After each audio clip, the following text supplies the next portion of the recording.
तो यूपी में क्या होगा इस हिसाब से? देखिए, ऐसा है कि पश्चिम बंगाल जो कि वहाँ पर फुटबॉल खेला जाता है तो वहाँ हुआ खेला, लेकिन यहाँ पर फुटबॉल तो खेला नहीं जाता। यहाँ तो किसान बेचारा बैठे हुए, किसान की लाठी चलती है, तो आपको पता ही है कि यहाँ पर क्या होगा, और आप सुन ही रहे हैं सबके मुंह से लगातार। यहाँ पर खेला वेला नहीं होने वाला, क्योंकि यहाँ कोई गेम वेम नहीं चलता, यहाँ पर डायरेक्ट खदेड़ा होता है। और ये खदेड़ा इतना तगड़ा होगा कि ये खदेड़ा होता होते सीधा उत्तराखंड पहुंचेगा, यूपी से, उत्तराखंड से पंजाब और पंजाब से दिल्ली, और दिल्ली से ये खदेड़ा आपको 2024 तक नजर आएगा। क्योंकि जिस देश के अंदर स्कूलों की छत से पानी टपकता हो, और जिस देश के गृह मंत्री के बेटे बिना क्रिकेट खेले बीसीसीआई में सचिव बन जाएं, उस देश के नेताओं से आप क्या उम्मीद रख सकते हैं कि क्या बेहतरी करेंगे वो इस देश के लिए? बताइए, और कहां से चुनाव जीतेंगे? जिस देश के नेता बहन बेटियों को सुरक्षित नहीं रख पाए, जिस देश के नेता के एमएलए बहन बेटियों के साथ बलात्कार करें, उस देश के अंदर आप समझते हैं कि उस प्रदेश के मुख्यमंत्री की सत्ता बची रहेगी? आपको लगता है अगर उस प्रदेश के मुख्यमंत्री की सत्ता बचेगी तो ये वहां के लोगों की नाकामी है? कि अगर इतना कुछ होने के बाद भी आपको नहीं समझ में आता, आप 24 घंटे इस देश के अंदर राम के नाम को ले आते हैं, राम के नाम पर चुनाव लड़ते हैं। उत्तर प्रदेश के तमाम नेताओं से और देश के तमाम राजनीतिक दल जो देख रहे हैं, सुन रहे हैं, सभी से निवेदन है कि इस बार उत्तर प्रदेश के चुनाव में, क्या किसी भी चुनाव के अंदर, देश के 133 करोड़ जनता के आराध्य राम को या किसी भी धर्म को आप लेकर चुनाव ना लड़ें। अगर आपके पास मुद्दा है तो आप मुद्दे पर चुनाव लड़िए। एक बात आप मुझे बताइए कि आपने अपना चैनल बनाया, ठीक है, आपने चैनल बनाया, चैनल बनाने के बाद वो वीडियो गई, ठीक है, वीडियो जाने के बाद में एनडीटीवी वाले ने क्या घर घर आकर रवीश कुमार ने आपसे कहा था कि आप एनडीटीवी देखो? लोगों ने देखा कि उसमें सच्चाई दिखाई जाती है, तो लोगों ने देखा ना एनडीटीवी। तो अगर सरकार ने कोई योजना बनाई होती, सरकार ने कोई काम किया होता, तो सरकार को इतने बड़े बड़े एडवर्टाइजमेंट और बैनर नहीं लगाने पड़ते प्रचार करने के लिए, सरकार को ऑटोमेटिकली वोट मिल जाता। आप वैक्सीन की बात करते हैं, आपने वैक्सीन ली? आपने वैक्सीन ली? ली आपने वैक्सीन? जब इस देश के अंदर बहुत सारे पत्रकार हैं, उन्हीं को वैक्सीन नहीं लगी, तो आम आदमी को कहां से वैक्सीन लगेगी? वैक्सीन के नाम पे लाखों करोड़ों रुपए का एडवर्टाइजमेंट में डेली देखने को मिलता है इस देश के अंदर। हमारे देश के अंदर जिस देश का किसान सड़क पे बैठा है, वहाँ प्रधानमंत्री जी कहते हैं कि एक कॉल की दूरी पर हैं। मोदी जी फोन काट दी, अंबानी आ गई क्या है? जो अंबानी आ गए, जो आपने फोन काट दिया? बताइए ना, आपने फोन ही नहीं मिलाया किसान से। आप किसान की बात नहीं करते, यंगस्टर्स की बात नहीं करते। आप चुनाव लड़ेंगे तो किस मुद्दे पे लड़ेंगे, आप मुझे बताइए। अच्छा सुनिए, सुनाइए। दिल्ली में मुफ्त में बिजली देते हैं, पानी देते हैं, तो वो आप एक्सेप्ट करते हैं, लेकिन योगी जी या मोदी जी फ्री में राशन देते हैं, फ्री में वैक्सीन देते हैं, तो हजम नहीं होता आप लोग को। एक बात आप मुझे बताइए, आपके घर पे आया है मुफ्त में राशन? आप उत्तर प्रदेश रहते हैं, हैं? उत्तर प्रदेश लोगों को मिल रहा है ना। आपको पता है अप्रैल महीने में 70 लाख लोग बेरोजगार हुए? नहीं मिल रहा यार। कौन सा, एक मिनट, कौन सा आंकड़ा है ये? कौन सी रिपोर्ट है, बताइए? प्रधानमंत्री, अरे प्रधानमंत्री को छोड़िए, प्रधानमंत्री साइड में, फ्री में छोड़िए, आप ये बताइए कौन सी रिपोर्ट और कौन सा आंकड़ा है ये जो आपने बताया है कि घर घर राशन पहुंच रहा है? बताइए, जैसे घर घर 15-15 लाख पहुंच गए, ऐसे ही पहुंचा रहे हैं क्या राशन? ये भी तो उत्तर प्रदेश से, इस देश का यंगस्टर आपके घर पहुंचा। भाई आप कहाँ से? हम उत्तर प्रदेश, रामपुर उत्तर प्रदेश में नहीं आता होगा, ये अमेरिका में लगता होगा, है ना? भाई आप कहाँ से? मैं बाराबंकी से। ये बाराबंकी, ये भी उत्तर प्रदेश में नहीं आता, ये जापान में आता होगा, है ना? क्या बात करते हैं आप? ये व्हाट्सएप यूनिवर्सिटी का ना ज्ञान पूरे देश को देना बंद करिए आप। जिस तरह से दिल्ली में किस तरीके से होर्डिंग लगे हुए हैं कि फ्री में वैक्सीन, फ्री में राशन दे रहे हैं, और उत्तर प्रदेश के देखिए योगी जी को दिल्ली में प्रमोट किया जा रहा है, इस पे क्या कहेंगे आप? उत्तर प्रदेश के योगी जी को प्रमोट नहीं किया जा रहा है, जगह जगह एडवर्टाइजमेंट किया जा रहा है। और ये पैसा इन्होंने चाय बेच के तो कमाया है नहीं, ये पैसा तो आपका और हमारा है। इस देश की गरीब जनता जो मेहनत करके टैक्स भरती है, उसके टैक्स का पैसा है। तो चाहे नई पार्लियामेंट बना लो, चाहे अपने बेटे को बीसीसीआई में सचिव बना लो, चाहे फिर आप उसके बाद में नया पीएम कार्यालय बना लो, फिर चाहे आप उसके बाद में लाखों करोड़ रुपए का एडवर्टाइजमेंट कर दो, आपको तो रद्दी भर फर्क पड़ना है नहीं। लेकिन अगर एक बिल आप वापस ले लेंगे तो आपके दिल में धक धक शुरू हो जाएगी। भारतीय जनता पार्टी के नेता सुब्रमण्यम स्वामी, मैंने नहीं कहा ये बात, भारतीय जनता पार्टी के सांसद ने इस बात को बोला है कि चीन को लेकर, कि चीन के पास आज भी लद्दाख की जो जमीन है वो उसके पास अधिकृत है, और इस सच्चाई को आपको एक्सेप्ट करना होगा। तो आप एक बात बताइए, आप उधर मुंह मत घुमाइए, इधर बात करिए। ये आंकड़ा कहाँ से पढ़कर आते हैं आप, जो आप कह रहे हैं घर घर राशन पहुंचाए? हंसिए मत, हंसिए मत, ये कोई मजाक का विषय नहीं है। आप तो कह देंगे कि कल को सबके घर पे 15-15 लाख पहुंच गएंगे आपके कहने से? क्या आपके पास कोई जवाब नहीं है? महंगाई की मार की जो बात करती थी भाजपा, आजकल चुप है जी। ऐसा क्या महंगाई की जो बात करती थी, बहुत हुई महंगाई की मार, पेट्रोल डीजल जो बात करती थी आजकल बिल्कुल चुप है।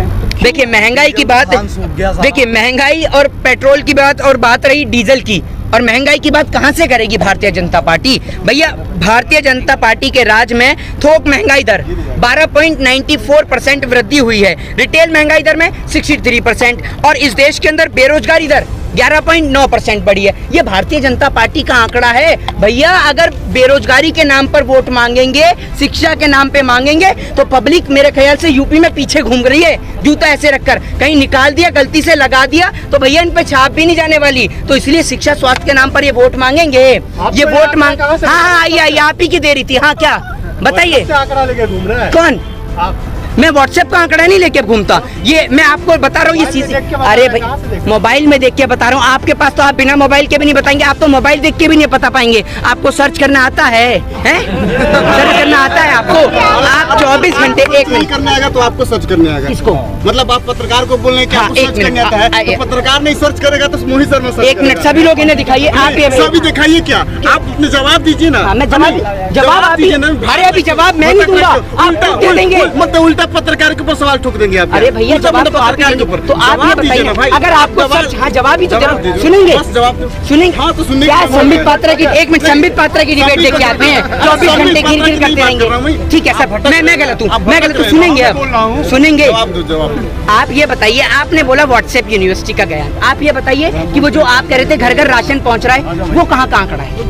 वो घर घर का आंकड़ा हम लोग, घर घर का आंकड़ा है, आप घर घर जाके सर्वे कर रहे हैं। तो आपका एक नाम क्या है, कौन सा सर्वे है आपका, कौन सी कंपनी आपकी सर्वे की? सुनिए नाम बताइए।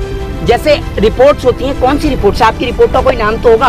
मैं सर्वे की बात नहीं कर रहा हूँ। तो फिर आप रिपोर्ट की बात कर रहे होंगे। इस तरह से भाषण देते हैं, मोदी जी ने भाषण में बोला है कि घर घर राशन पहुंचा यूपी में, लगे हुए दिल्ली में, उसकी मैं बात कर रहा हूँ। दिल्ली में ये होर्डिंग लगा है, दिल्ली में ये होर्डिंग लगा हुआ है कि घर घर राशन पहुंच रहा है। हाँ मुफ्त में। कहाँ पर लग रहा है होर्डिंग? दिल्ली में। दिल्ली में घूम के देख लो ना, सारी दिल्ली में, आपने सारी दिल्ली घूम ली, जाके देखो ना, हर जगह आप खड़े हैं अभी उत्तर प्रदेश, आप खड़े हैं उत्तर प्रदेश बॉर्डर पर, और अभी आप वैक्सीन की बात करते हैं, कभी राशन की बात करते हैं, आप अपनी बात पे ही नहीं रहते। आप वैक्सीन की बात करें, राशन की। मोदी जी मुफ्त में राशन भी दे रहे हैं, मुफ्त में वैक्सीन भी दे रहे हैं। तो मोदी जी रात में ठेला चला रहे हैं कि मोदी जी की कमाई से सबको दिया जा रहा है? मोदी जी मुफ्त में देके एहसान कर रहे हैं? मोदी जी ने तो मुफ्त में ऑक्सीजन भी दिया। प्रधानमंत्री तो वही ना देंगे, लीटर डीजल। तो एक बात, प्रधानमंत्री हैं तो वो देंगे, तो शिक्षा कौन देगा? है शिक्षा कौन देगा? वही देंगे। क्या दे, शिक्षा नहीं देंगे क्या? तो शिक्षा नहीं देंगे, है ना? शिक्षा नहीं देंगे ना, वो स्वास्थ्य भी नहीं देंगे। शिक्षा क्यों नहीं देंगे? शिक्षा तो देना उनका अनिवार्य। तो क्यों नहीं दे रहे? दारू का ठेका खुलवा रहे हैं, आपको अच्छा लग रहा है? आप भी पीते हैं?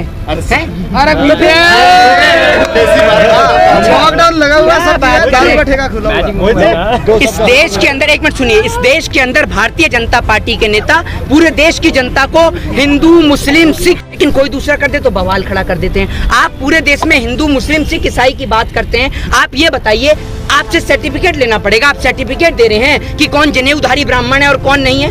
आप सर्टिफिकेट देते हैं कि कौन हिंदू है कौन मुस्लिम है? आपके यहाँ पर आकर हमें पहले भारतीय जनता पार्टी से पूछना पड़ेगा। असल में कोई किसी भी जाति किसी भी धर्म का हो, अगर वो भारतीय जनता पार्टी का विरोध करता है तो वो हिंदू नहीं है, ना वो मुस्लिम है, ना वो सिख है, ना ईसाई है। वो खालिस्तानी कहलाया जाता है, आतंकवादी कहलाया जाता है, पाकिस्तानी कहलाया जाता है। और जो इन दंगे करवाते हैं वो इनकी पार्टी में आ जाएं, जो घोटाले करते हैं वो इनकी पार्टी में आ जाएं, तो बिल्कुल दूध के धुले हो जाते हैं। वो राजा हरिश्चंद्र की छठी औलाद हो जाते हैं। समझ रहे हैं इस बात? विकास में बहुत बात ब्राह्मण का सर्टिफिकेट गले में लेके घूम रहा है। ब्राह्मण का सर्टिफिकेट? मेरे गले में कोई सर्टिफिकेट नहीं है मेरे, मेरे गले में कोई सर्टिफिकेट नहीं है। आपके गले में होगा सर्टिफिकेट, और आपको देने की जरूरत होती होगी। मेरे को किसी को प्रमाण देने की जरूरत नहीं है कि चाहे मैं राम को मानूं या रहीम को मानूं। आप मुझे बताने वाले होते हैं कि मैं राम को मानूंगा या रहीम को। है we are living in a 21st century, और 21वीं सदी के भारत में आप जैसे लोगों के कारण आज अगर ये भारत तबाह है ना, तो वो आप जैसे लोगों के कारण, क्योंकि आज भी आप इस हिंदुस्तान को, इस वतन की वो मिट्टी, जो मिट्टी आजाद हुई हिंदू मुस्लिम सिख ईसाई सभी के लहू से, और उस मिट्टी को वापस से बांटने का प्रयास करते हैं। तो अगर आप इस वतन को बांट देंगे ना, तो ध्यान रखिएगा वो दिन दूर नहीं जब आप दोबारा से किसी अंग्रेज के घर में बैठ के उसके जूते और चप्पल साफ कर रहे होंगे, और दोबारा से इस देश को आजाद कराने वाला कोई भगत सिंह, कोई राजगुरु, कोई सुखदेव, कोई अशफाकुल्लाह खां पैदा नहीं होगा। और ध्यान रखेंगे फिर आपकी कलम और आपके इन पत्रकारों की आवाजें कितनी चलेंगी, क्योंकि आपने देखा वो तो शुक्र है कि अंग्रेजों के टाइम पर यह पत्रकारिता नहीं थी, वरना कुछ पत्रकार ऐसे हैं, आपको नहीं कह रहा, सभी को, कुछ पत्रकार इस देश में ऐसे हैं जो अंग्रेजों के हाथों भी बिक जाते, अपने दीन ईमान का सौदा कर चुके होते। तो ये देश जाना जाता है लोगों की एकता, अनेकता, अखंडता के लिए। और आप एक बात मुझे बताइए, एक जगह फिलीपींस जहां पर आपको ग्रेजुएशन की डिग्री पता है कब मिलती है, जब आप 11 पेड़ लगाएंगे।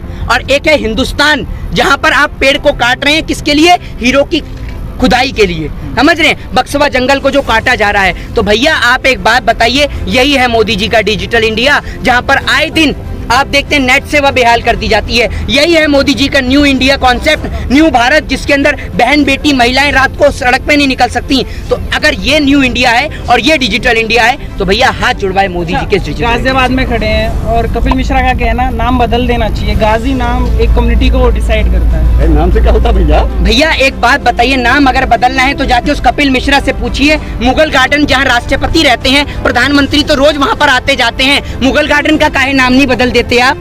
बदलिए ना मुगल गार्डन का भी नाम, क्यों नहीं बदलते? तो सवाल यही बार बार हिंदू, अरे भैया इन्हों का काम ही यही है। अब राम के नाम पे इन्होंने घोटाला कर लिया तो राम के नाम पे कैसे मांगे वोट? तो इसलिए ये भी परेशान है। इसलिए ना ये राम के नाम पे चुनाव लड़ने वाले हैं, ना ये किसी नाम पर। ये इनको सिर्फ एक ही काम आता है, हिंदू मुस्लिम के नाम पे दंगे कराकर भारत की एकता, अनेकता और अखंडता को तोड़ने का। जय हिंद, जय भारत, वंदे मातरम।